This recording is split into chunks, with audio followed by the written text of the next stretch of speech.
Hi everyone, जैसा कि आपको पता है ग्रुप डी का एग्जाम स्टार्ट हो चुका है। 17 अगस्त फर्स्ट शिफ्ट का आज हम लोग एनालिसिस करेंगे। अभी कुछ दोस्तों तक बात कर कुछ सारे क्वेश्चन जितना हम लोग को मेमोरी टेस्ट याद था वो हम इकट्ठा किए हैं, वो क्वेश्चन आप लोग से हम शेयर करेंगे ताकि नेक्स्ट शिफ्ट वाले का इससे बेनिफिट मिले। अभी हम साइंस का चर्चा करेंगे। वो बता रहे थे कि साइंस का क्वेश्चन इजी टू मॉडरेट था। सबसे पहले हमने उनसे पूछा कि कितना अटेम्प्ट किए, उन्होंने बताया 85 मेरा अटेम्प्ट रहा। पढ़ने में बेस्ट स्टूडेंट थे, अच्छा थे, फिर भी वो 85 पे रह गए क्योंकि वो बोल रहे थे कि हमसे कुछ करंट नहीं कर रहा है। अभी हम उनसे क्वेश्चन जो नोट किए हैं अभी हम आप लोग से शेयर कर रहे हैं। साइंस का क्वेश्चन पूछा हुआ था, बहुत ही सिंपल बता रहे थे कि 3 न्यूमेरिकल पूछा हुआ था जो फोर्स बराबर मास इनटू एक्सेलरेशन यानी न्यूटन सेकेंड लॉ पे बेसिस पे था। और सेकेंड क्वेश्चन वर्क बराबर फोर्स इनटू डिस्प्लेसमेंट पे बेसिस में था।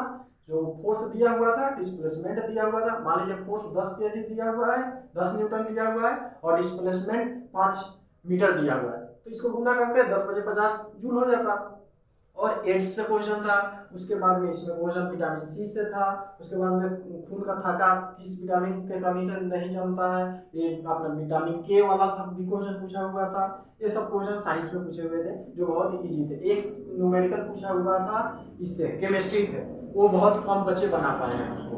और अगर जीके का हम बात करें तो जीके में केरल के पेरियार नदी के बारे में पूछा हुआ था, जो केरल के लाइफलाइन नदी उसको बोला जाता है। और भी बहुत सारे क्वेश्चन थे, हम लिख के आप लोग के लिए रखे हुए हैं। जैसे कि राजीव गांधी खेल रत्न, जिसको अब हम लोग मेजर ध्यानचंद खेल रत्न बोलते हैं, इसके बारे में भी पूछा हुआ था।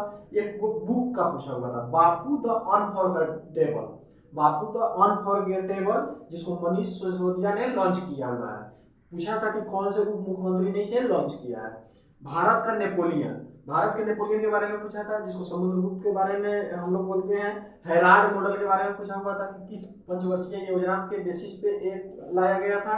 उसके बाद में और भी क्वेश्चन थे, जैसे कि करेंट अफेयर। करेंट अफेयर की हम बात करें तो बहुत ही खास बात इसमें है कि ये जो वेंडर लिया है इस एग्जाम को कराने के लिए 2022 का ही क्वेश्चन डाल रहे हैं। 6 महीने के अंदर का पढ़ लीजिएगा तो सारे कंप्लीट हो जाएंगे। इसमें बहुत नए नए हाल के क्वेश्चन पूछे हुए थे।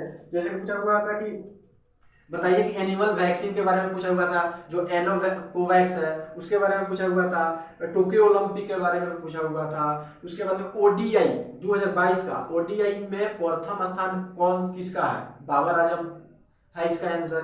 उसके बाद में आपको पता है प्रथम लोकपाल के बारे में पूछा हुआ था। प्रथम लोकपाल यानी प्रथम आपको सारे पढ़ के जाना होना चाहिए, क्योंकि प्रथम लोकपाल पिनाकी चंद्र घोष के बारे में पूछा हुआ था, तो जरूरी नहीं है कि अब फिर ये रिपीट ही करें। प्रथम मुख्यमंत्री पूछ सकता है, प्रथम राज्यपाल पूछ सकता है, ये भी आपको कंप्लीट करके जाना होगा। अब बात कर लेते हैं मैथ का। मैथ का भी क्वेश्चन बहुत ही आसान था। ट्रिगोनोमेट्री का क्वेश्चन आया हुआ था, साइन थीटा कॉस थीटा दिया हुआ था, थीटा का वैल्यू 30 या 60 ऐसे पुट करके उसमें आंसर दे देना था। और उसके बाद में क्वेश्चन था 1/√1 प्लस कॉट स्क्वायर थीटा। तो 1 प्लस कॉट स्क्वायर थीटा का वैल्यू हमको पता है कि कोसेक स्क्वायर थीटा होता है। अब रूट में से कोसेक निकल जाएगा और ऊपर जाके साइन बन जाएगा, आंसर हो गया। बहुत सिंपल सिंपल क्वेश्चन आ रहे थे। जैसे नंबर सिस्टम से 2 से 3 क्वेश्चन थे, बोर्ड मास से 2 से 3 क्वेश्चन थे। उसके बाद में हम आपको बता दें कि टाइम एंड वर्क से भी एक क्वेश्चन था। A + B 5 दिन में कर रहा है, B 4 दिन में कर रहा है, तो बताइए, और अल्टरनेट डे में कर रहे थे तो ये अकेला कितना दिन में करेगा।